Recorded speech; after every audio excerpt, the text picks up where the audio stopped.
something I've been thinking about is this has just struck me as a good example. It's sort of an idea I'm calling like breathing room. Not in real life, God no, I don't, none of that. But basically what I'm saying is that Sada's range is pretty much, it's here, and it's here, right? So you would think that like, oh, maybe it's better to be here, for example, right? Because in theory that gives her a little bit more range, just in terms of raw territory.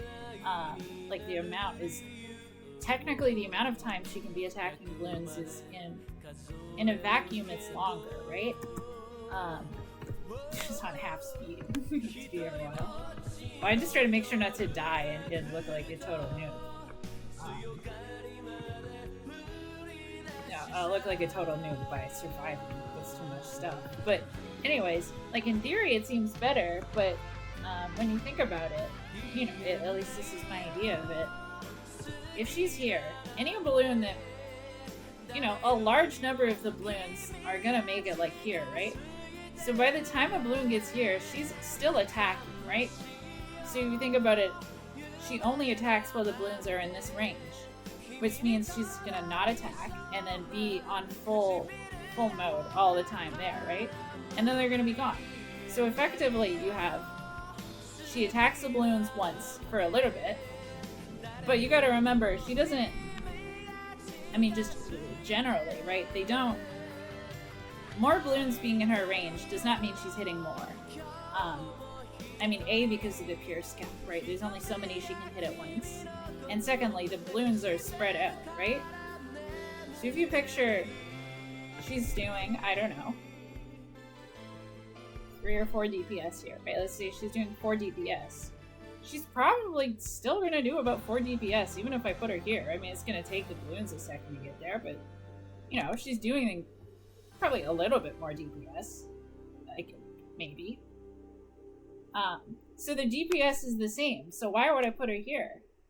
And what this also means is that when the balloons come back around, there's a little bit of space, so maybe the balloons stop coming, and then she gets a whole nother go at it, right? So the idea of this sort of range, I mean, this is an even better example of it, just an extension, right? Penny here, the Dart Monkey, that's her name is Penny. She can only pop so many balloons, but this is an enormous range, right? So she effectively, she exists twice just because of this range. And this is a multiplier, I think maybe people don't really think about it as much, but it's very important. See, she did 1 damage and let the balloons by, but twice. I'd fire her if she wasn't free.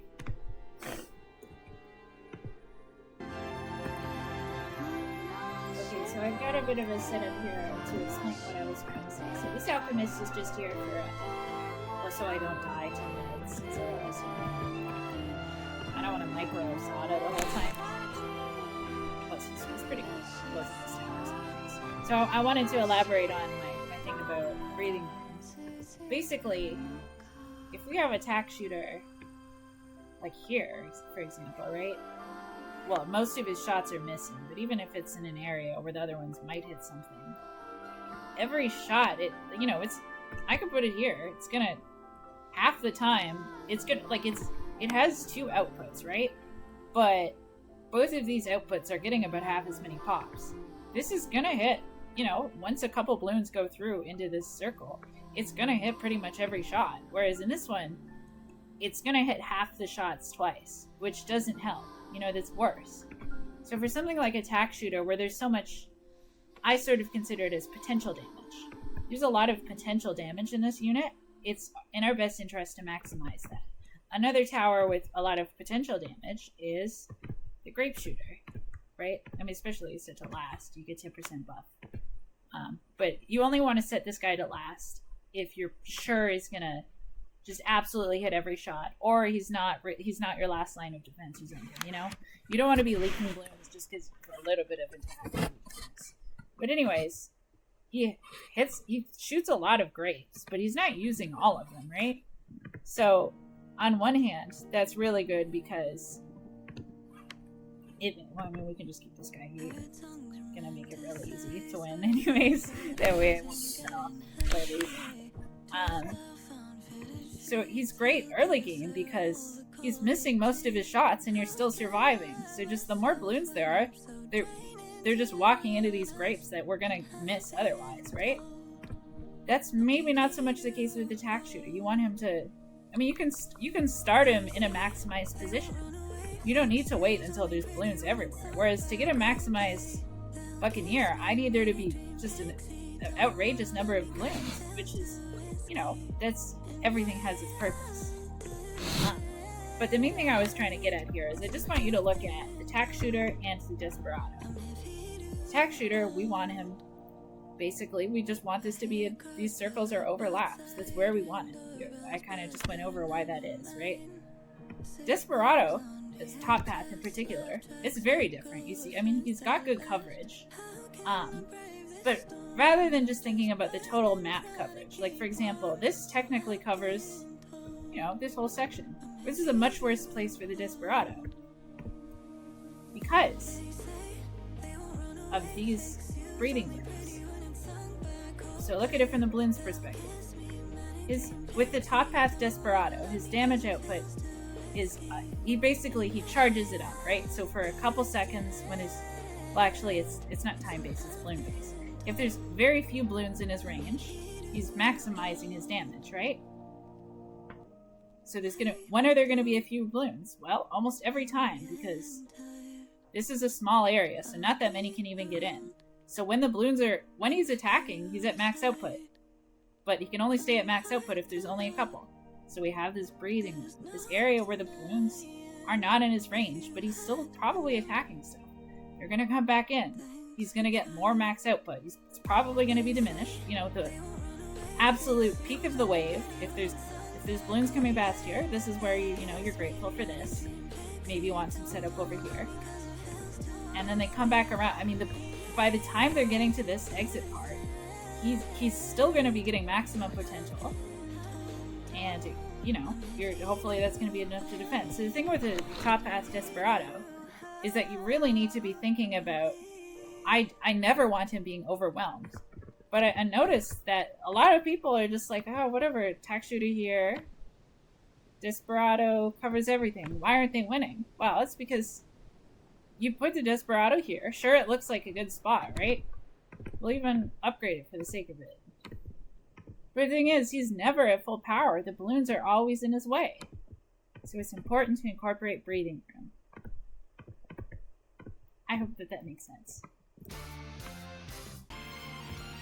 I've been working on a video. One of my other favorite games is Yume Nikki. I'll upload some videos about it, so I'm not going to explain what it is here. But I've been working on a video. There's a little spot. It's like a NES homage, maybe to Mother in particular, but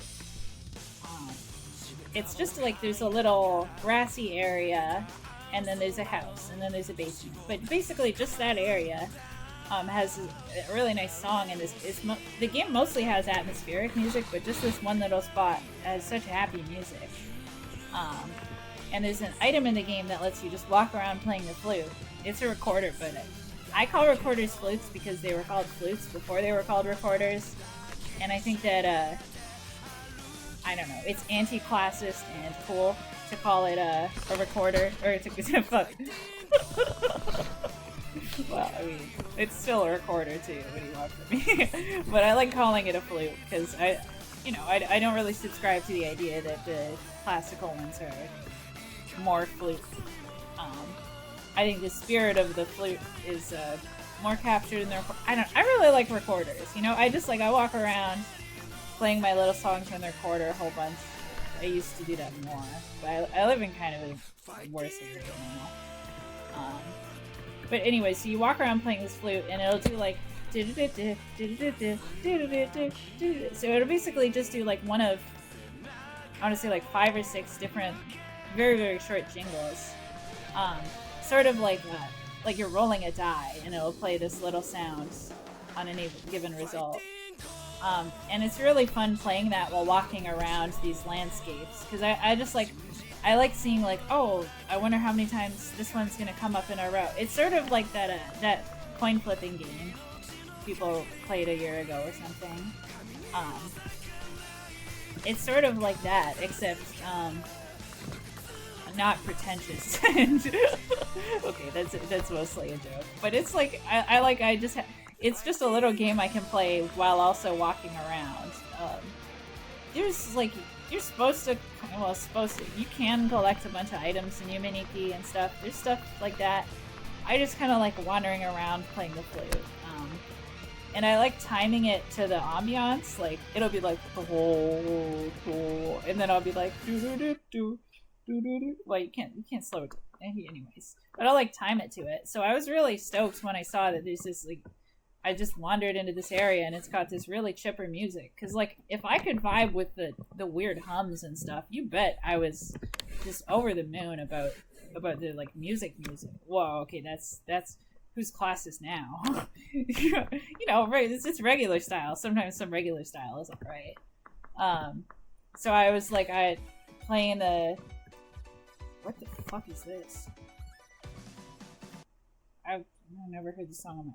That's evidently a lie. It's just only playing songs I know, and then it's. I really like that band though, so I didn't just play like 5 songs ago. Oh yeah, you can't. Anyways. Because I changed the video output. I hope it at least looks better. What was I saying? I don't know if you heard. Someone just screamed. People do that a lot around here. It'll come back to me. Just give me a second. Oh yeah, so like I've been making a video because so basically I just walk around in circles in this. Well, it's a square.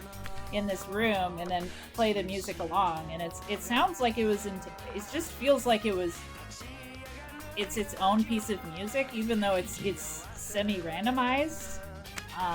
So I like the randomization aspect and the fact that it still works as a song regardless. It's sort of Baroque almost.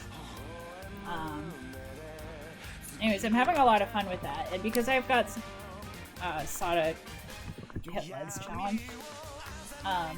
Because I've sort of got some practice with making some AMVs, I'm trying to like move that sensibilities into making a short little 2-minute long or whatever video, like that song playing, but with just some footage of walking around in the mini in the foreground. I'm pretty excited about that because. I like it. It looks cool. I was gonna show off the demo I've got a demo of it saved to my computer. I'm calling it Marotsky on Parade. Her name is Marotsky. I don't know if on parade is an expression in English, but it just, it's just like a little march, that's the idea. I might change the title for the English, because I don't know, it's a whole thing. I might change the title, but I don't know. Anyways, the demo's like not that good so far, but there's like 5 seconds where like I see the vision. Anyway, so I'll make that a video at some point. Okay, it did not take me that long at all to think of something to say. Basically, I was thinking about Alright, so like technically you can. Son of a bitch. D doesn't have camo. What was the point of that? Hang on, I gotta do a whole freaking thing now. I wanted to center the strategy around this tack shooter. I end up having to get like a whole army just for the tack shooter to actually be able to hit shit. But I mean, the attack zone now it'll be fine. Something around here. This fucking guy. Every time I click away, this one too thinks it's nice. Basically, you can buy this, but someone explained their math behind it, but pretty much it's like twice as much money, and it's like it's a minor buff. But the idea I got was like, with this, see right now he's like basically he's keeping 2 guys buffed most of the time. Soda attacks too fast, I think, to be able to really like to be optimal about it, but pretty much he's got 2 guys buffed. Whereas this one, it gives a slight bonus, but he can keep 3 guys buffed. But like, that really helped me, because I'm like, I'm not paying twice as much for one more. There's absolutely times when you would want that, or like you want the extra buff, or you want the extra uptime or something. You're welcome to read this description. I didn't mean to click that. Well, now I guess you're gonna. I saw green, so I clicked on it. Sue me. What? It's not as big of a deal because I'm having so few units, but anyways, the idea I was trying to think about is like the idea of, like, I don't think about this as a monkey or this is a ninja monkey, and then I don't really want it, but I might as well put it somewhere helpful. And then, you know, and then you buy this upgrade, and then you buy this upgrade. I'm thinking about like 2 upgrades away. Like, why am I buying this tower? You know, if I want a little extra camo coverage, but I don't want it to be a whole thing. I just want it to like sort itself out. You know, like I'm not paying for someone who also does camo. I just want the camo guy, so I'm gonna pay. Say I get the double shots, and I'm pretty happy with that. The default is, well, this guy could be stronger. I could be, you know, probably the 325 is actually, if I knew what it did, if I could, Seeking Shurikens, you get insane value out of that. Caltrops is an interesting upgrade, though. Oh, oh, good enough. That's good timing. Because this is sort of a standalone thing. There could be a tower, it costs 485, and it's called Caltrops Tower. That's effectively what this is. There's absolutely times when you would want the Caltrop Tower, you know. It's not too expensive. It's like we were talking about earlier with the Spike Factory, it's stored value. But it's linear, you know, it's not. It does the same for the Grandmaster as it does for the whatever this one is.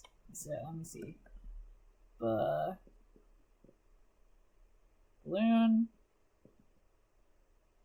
Mats, what the fuck? Oh, Bloon Jutsu, or whatever. It's an I. Which doesn't make sense, because Jutsu is like method. It's a Ju, not a Jitsu. I don't know where Jitsu is from. I mean, Korean or nonsense. Those are different things. I don't think that Koreans. I mean, this is actually. I mean, some of it doesn't really look Korean, but it's kind of like. I can read Korean, okay? Don't get on my case. But it just, yeah, it doesn't really look like Korean. But these ones, the next sort of looks like an ah. And that sort of looks like an But those are pretty basic shapes. So maybe Korean, you know what it is? I think it looks like simple lines, and Korean also looks like simple lines. But that doesn't really mean they look the same, you know? Sort of like That was a drawing. It was a drawing. Like, this is they diverge path. Dear God. I don't even think that one's in the fucking achievement. The hell is that? Do you have to swipe for it to do that? Do you just click here?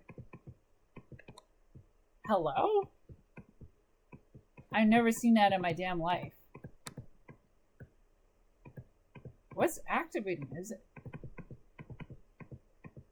Genuinely can't tell what activates that. It's not. Yeah, that's that. What did I click on?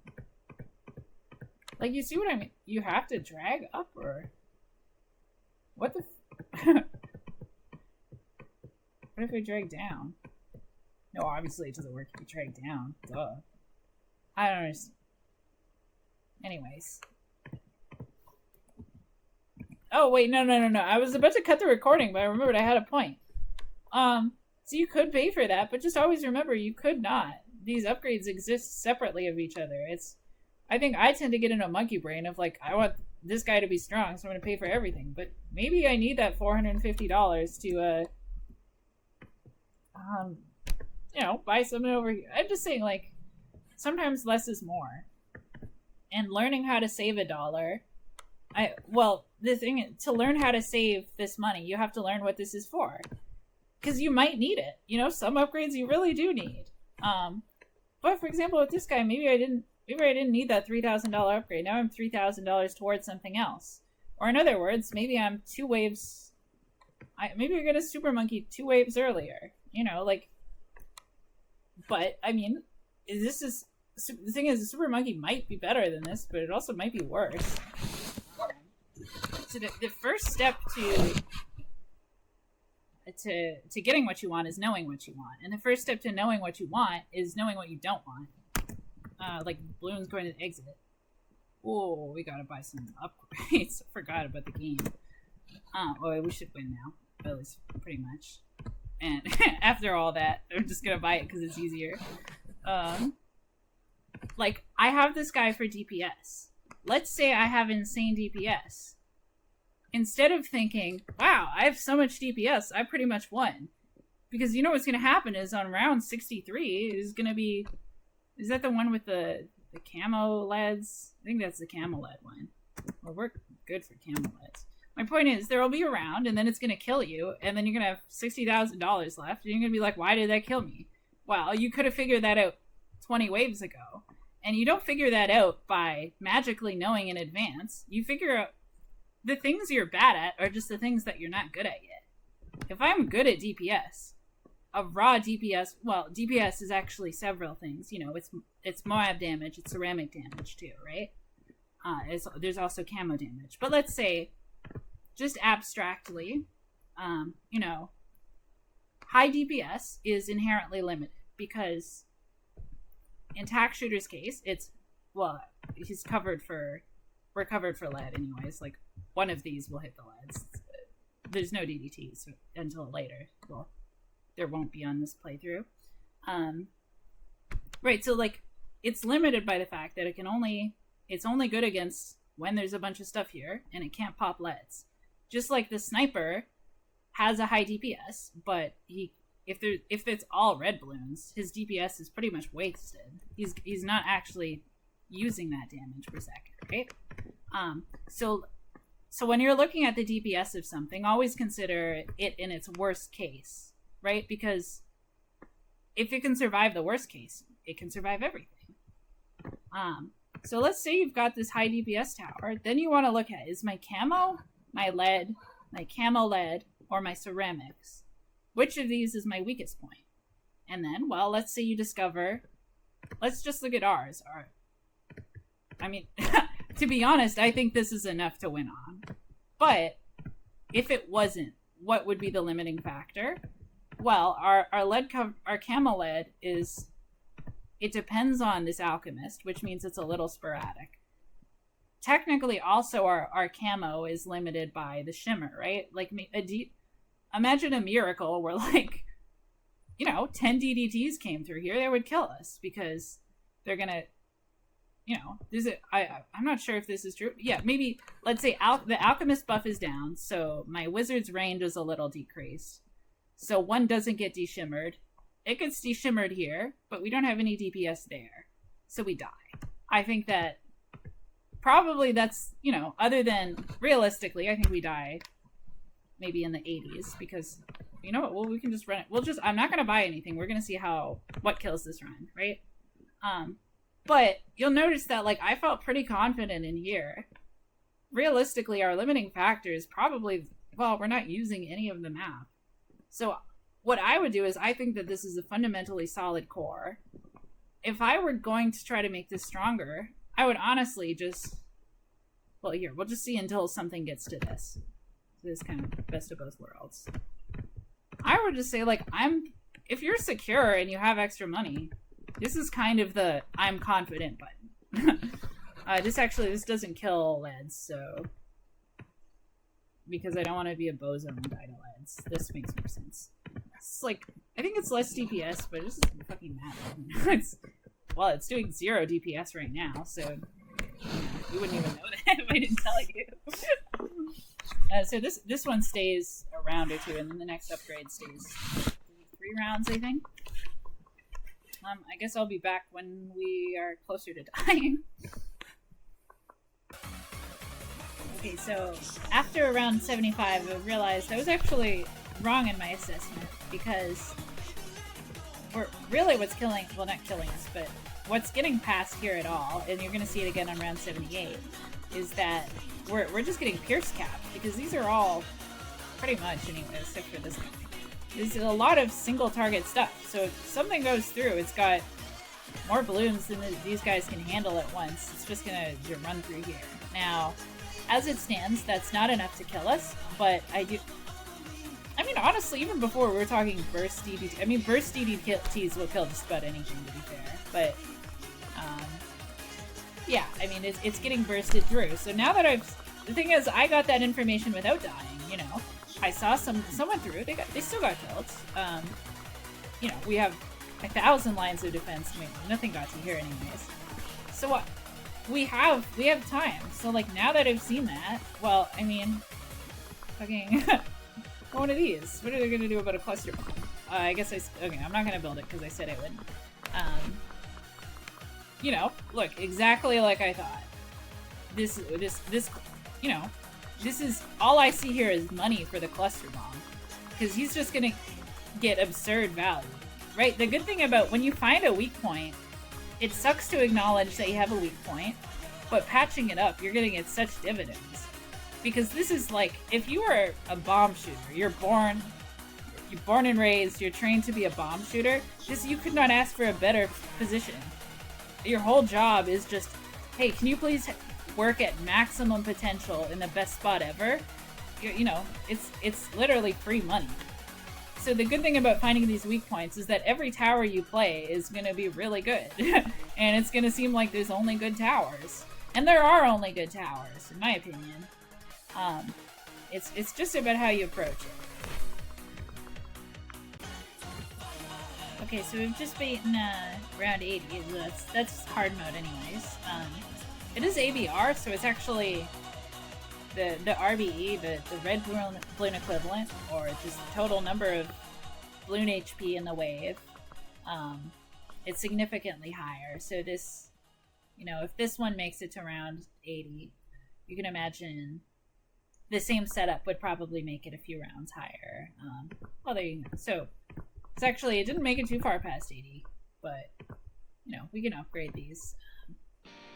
This, I mean, just even, this is like, the good thing about this here is that, like, there's 2 really big upgrades coming up, you know, even if I didn't have $30,000 here, you can just buy these. So it just doesn't really come up in with these towers, I guess. But another thing to consider is like a tower's maximum potential. That is to say, like, if I go for the tier 5 on this, am I just going to be sitting around saving up money, or sitting around, like, I'm going to have to move to a different tower? Like, if I'm putting all my resources into this guy, however not good of a decision that may be, let's say it's round 30, we got this guy down. I don't know if you're getting, no, you probably would expire in 30. It's not really what's, you probably shouldn't, but it's also not a really great spot. Could be worse. You probably just want to use his range, to be honest. His Pierce isn't anything to write home about. Not cross-pathing top path. But like, say you do that, now you're sitting at round 33 or whatever, right? You have no money. Your assets are just this guy. Where you're starting fresh, you know? If you're into the mid-game, I better not catch you saving up for fucking... What does this say? I'm learning what this says just to clown on the person I made up. Tax sprayer? You better not be saving up for tax sprayer, because... Or... This... What is this one? Shit.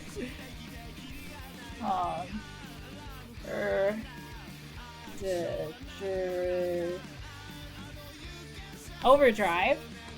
You should, you know, you should have big things coming up, because you either need leeway or momentum. This is a universal rule, right? If you have smart towers, they're going to be overperforming for what they're needed for. Or you need to have, what did I say? Leeway or the other thing. I was probably right, so that's what's important. You know, have something big coming up. Be ready. That's what I'm getting at. And also, like, there are no camos, except for on this game mode, actually. There are no camos or LEDs before round 20. So all you need to think about is, you know, can I kill this stuff fast enough? And right? And then you think, well, once you feel like I'm about level 20 strength, okay, well then, you know, put some camo down, put some lead coverage. There's no camo lead until around 59. I think people could get overwhelmed playing this game. I mean, this is a guy I made up because not a lot of people are talking about this game outside of me. But I think, like, you can kind of get it twisted and be like, oh no, it's so scary, I gotta plan for DDTs. It's round 13, buddy. You know. What? You're talking about DDTs and you still don't have...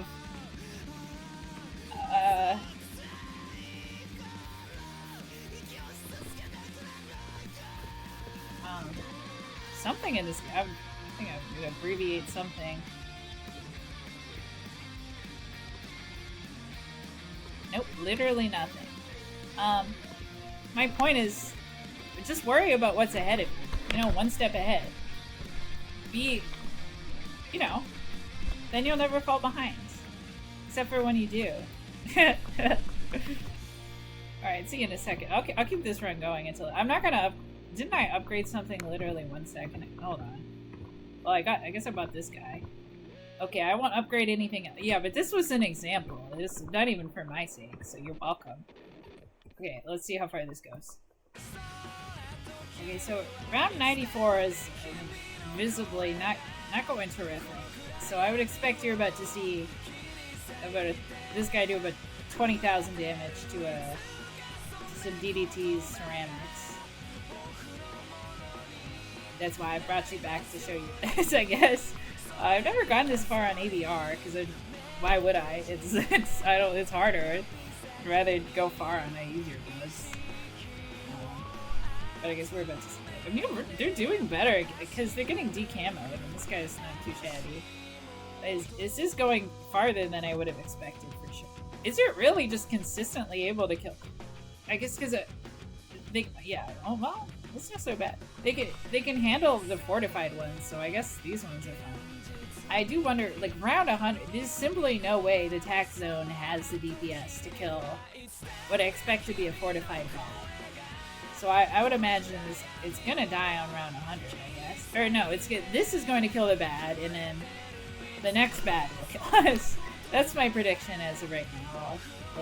I'll see. Never mind. I would like to update my prediction because it's only been like one round and this guy is already fighting for his life. He just walked into this single win. Holy moly. Okay, like this is literally the exact situation I said would kill it 30 rounds ago. I mean, that's not gonna be enough. Jeez, I mean, this thing it costs $30,000. I guess I do have $50,000 more defense than I was sort of, you know, factoring in. So, like, no wonder. Kind of moving the goalposts a whole bunch. Probably 90. I'm just gonna keep it rolling because, like, 98 ought to kill it. I don't want to spend my abilities and waste them. I mean, these are good towers. What can I say?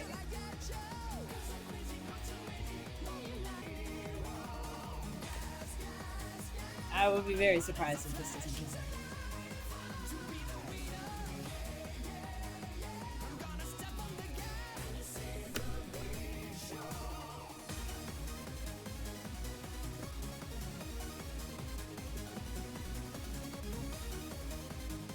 I think I'm about to be very surprised.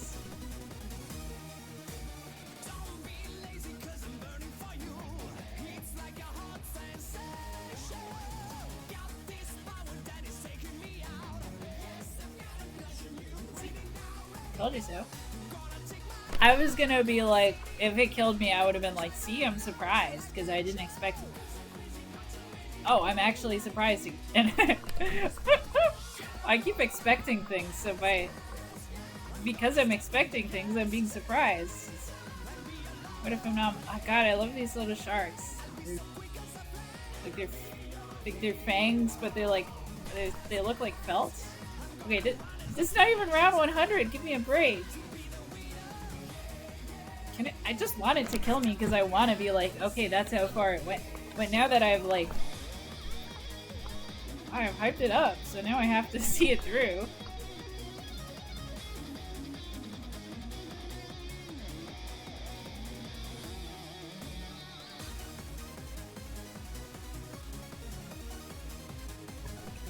I'm just gonna watch the DDT. It's gonna pop. It's gonna be fine, probably. Yeah, okay, I'll see you in a second. Jeez. Okay, this one will definitely kill me. Because it's a fortified DDT. I don't even know when those spawn normally. It's definitely not around 100, I'll tell you that much.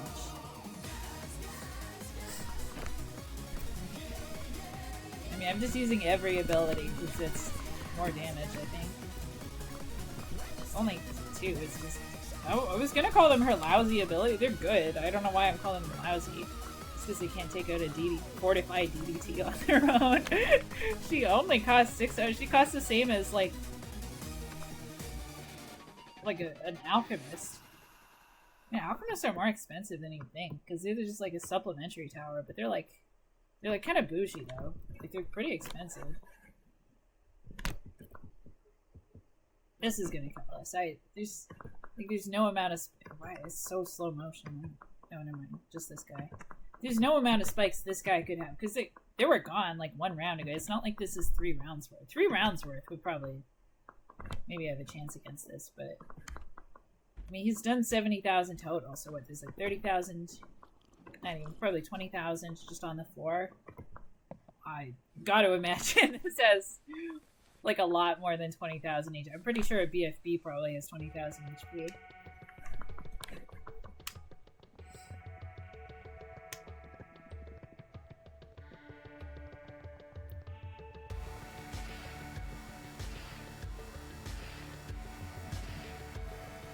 Holy shit.